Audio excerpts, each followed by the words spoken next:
Hello everyone, I'm Gemma Beall. Welcome to Beyond Second Cognition. Yesterday I experienced a very interesting thread on one of our other podcasts. Before I go into this, I want to thank the commenter for their part in the exchange because it gave me a lot to think about from both their perspective and mine.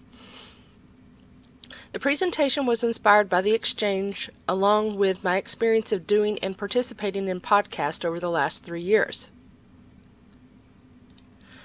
The commenter made a comment and used the phrase, "You catch more flies with honey than you do with vinegar." This is not the first time, nor the 10th time, that we have had someone say this to us, both to us independently and separately from one another. All the times this cliche was said because Endel and I are very blunt, and those people feel that if he and I weren't so blunt, more people would be prone to listen to us. I responded to this comment. I'm going to point out something here about perception. You said you attract more flies with honey than vinegar as a common saying, and it is a common saying over here in the States as well. But that is a very wrong analogy and has no basis in reality. If you've ever studied flies, you actually catch more flies with a dead body than you will honey or vinegar for that matter, because that is what flies are programmed to do. If you don't believe me, on a hot sunny day, go to a picnic area and set out a bowl of honey and a raw steak and see which attracts more flies. I understand you are using the saying as a metaphor for gaining more listeners, but when you look at the insect kingdom and understand the habits of different insects, you will see that some gravitate towards sweet and others gravitate towards death, and flies are the death seekers for food and for propagation. I hope you understand the metaphor in that fact rather than the erroneous perception used as an analogy. I understand your point that if we sugar-coated what we share, more people would be apt to listen. But from my experience, those that need a sugar-coated message aren't prone to hearing it even if they do listen because of their own confirmation bias mindsets. In turn, they responded with a long comment and they asked me a question. I figured the question was rhetorical, but I felt it needed a response. The question was, if we are not prepared to be humble enough to change ourselves, how can we demand others to change? I agree that this is a very good question, and my response to it then was, the definition of humble means having or showing a modest or low estimate of one's own importance. I want you to contemplate that for a bit. People have a habit of putting the speaker of words too much into the equation to listen. We produced many podcasts about this over on Patreon. Most of what we share is information that stands alone and far apart from Endel and I, and the information in and of itself has nothing to do with us. It is just our observations of the world going on around us. If the information has nothing to do with us really, just an observation we made, then how could any of it, regardless of presentation style, be full of or lack humbleness? The one thing I learned a long time ago is if I refuse to listen to a message because I don't like the person or their presentation style, then I am the one that misses out on possibly learning something important, because I know the speaker of those words has nothing to do with the information.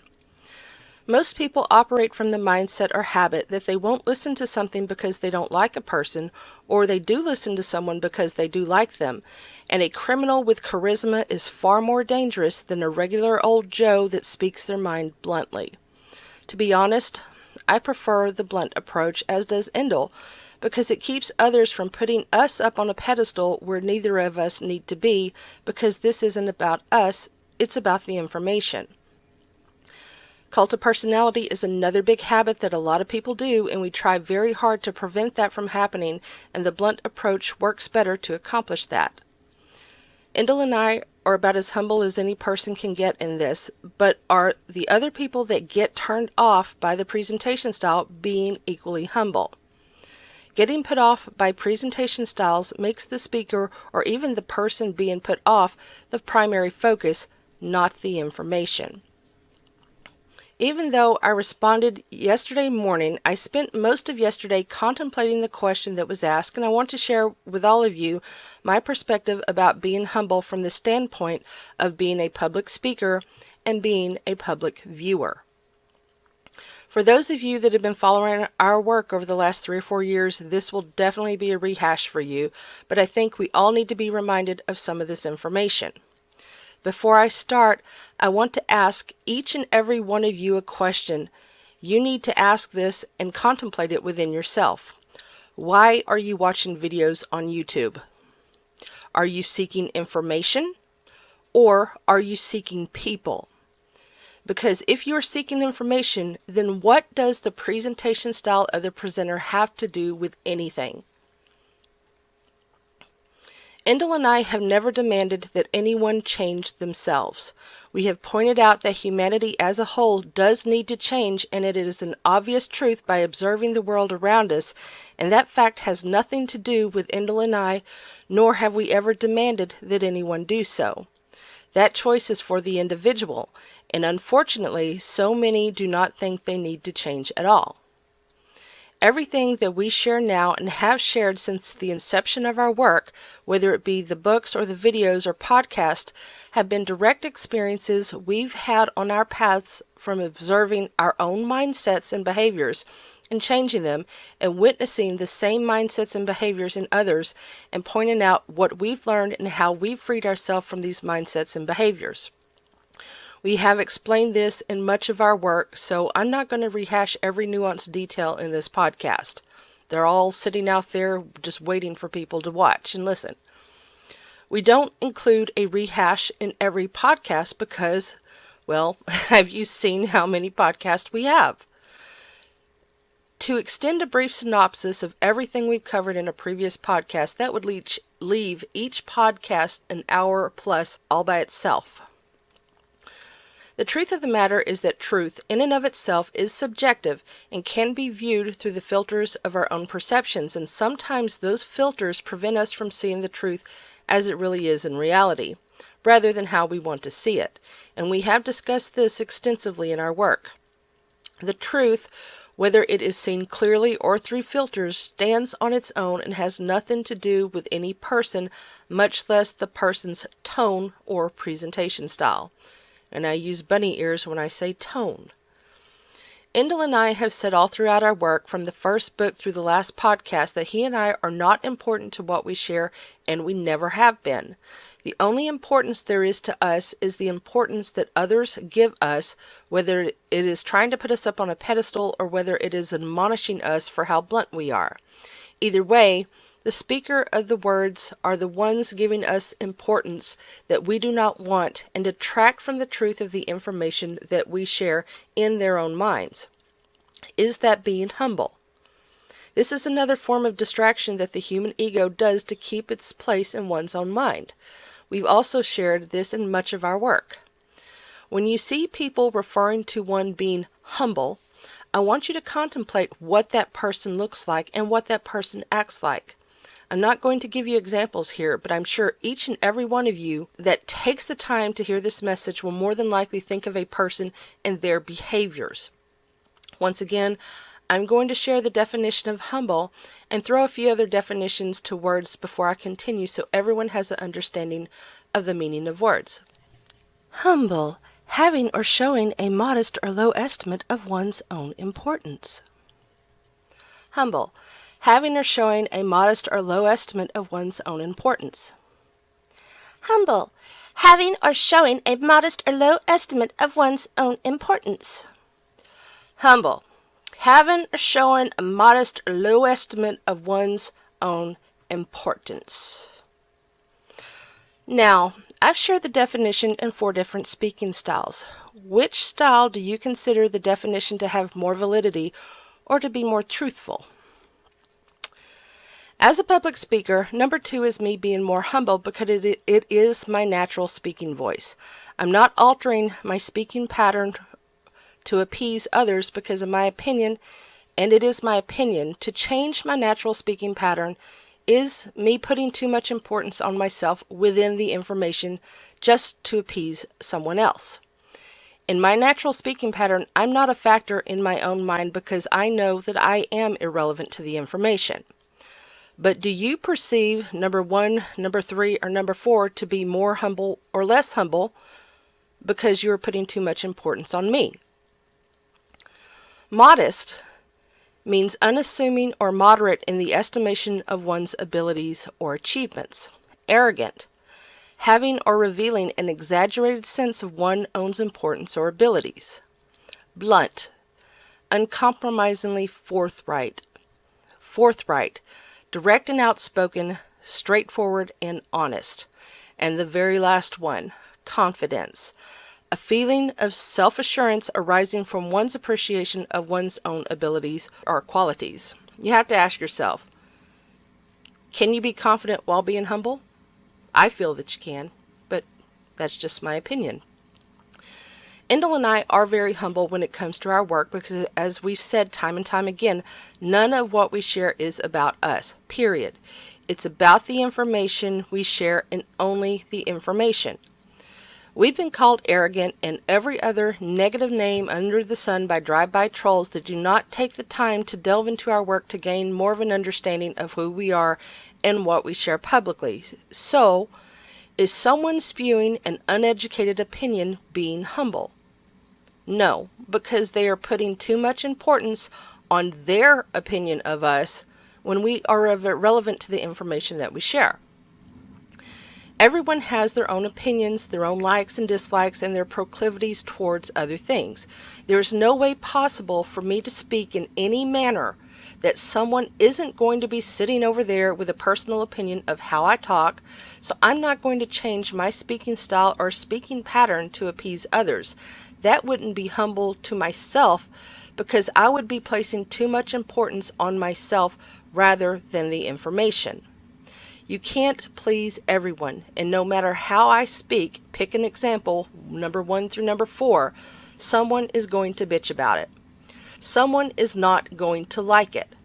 Someone will be erroneously sitting there judging me for being arrogant, when in fact I'm confident enough in myself to share the information I found useful and beneficial on my path to change myself away from being an indoctrinated herd animal. As I pointed out in my response to the commenter, when I'm looking for information and I purposefully choose not to listen to someone because I don't like their voice, their speaking style, and or their speaking pattern, then if they have any valuable information they are sharing, I am the only person that loses out, and that is by my own choice, whether I am consciously aware that I've made the choice or not. What we know about human behavior is information. Every single thing I point out about human behavior, I've had to admit to myself that I was doing in order to change it. That is humility, because I was able to take away my own self-importance to see my own behaviors in order to see the solution to get past them. How many of you can say the same thing? That is what our work is about. We have done podcast after podcast after podcast and book after book after book explaining all the subtle ways that most people do not recognize their own controlled and manipulated behaviors. Our paths to this discovery began as a spiritual journey. The truth of the matter is, this life isn't about spiritual awareness, whether you are religious or not. It all boils down to this being a psychological journey to eradicate tyranny, and the tyranny base is within each individual mind through the individual mentalities, mindsets, and behaviors. This is what we call second cognition. If you are not familiar with our work, then by golly, try delving into our work before you jump to conclusions and or form opinions about us, because everything we share is not about us. It's about the information. The question I posed earlier, are you here on YouTube looking for information or are you looking for people? If you are looking for information, then please delve into our work and take Endel and I out of the picture. Don't distract yourself with our bluntness or what you perceive to be tone. Pay attention to the words and the meaning of the words and let the information in, and you contemplate that information thoroughly and apply it within or not. Also ask yourself if you are being humble to yourself by refusing to hear information because you are putting too much importance on us. I'm not asking you to change you to hear the message. I'm giving you the choice to change yourself in order to listen to the message or not. Our channel is a place for Endel and I to share the information that we've gained along our journey, and a place for others to share their own thoughts and perceptions about the information to help others expand themselves with different perspectives to consider. I'm including a link to the podcast in the description below. I'm also going to post 4 other links to 4 of my other videos that I have over on Patreon, so you could listen to them here to get more insight into the work that we are doing. I do share my information in more of an anecdotal format than Endel because I feel this lets others know that I too have been where you are, and this is my journey of discovering what I share with you. I'm not someone speaking as a critic, I'm speaking as an experienced veteran of the behaviors. As a public speaker, I show my humbleness in sharing the information with others that I have found important for my growth and expansion on my path. I show my humbleness in making the information about the information and not about me, as shown through most of our work. I show my humbleness in the amount of time and energy I put into sharing this information and helping others when I could be doing something else.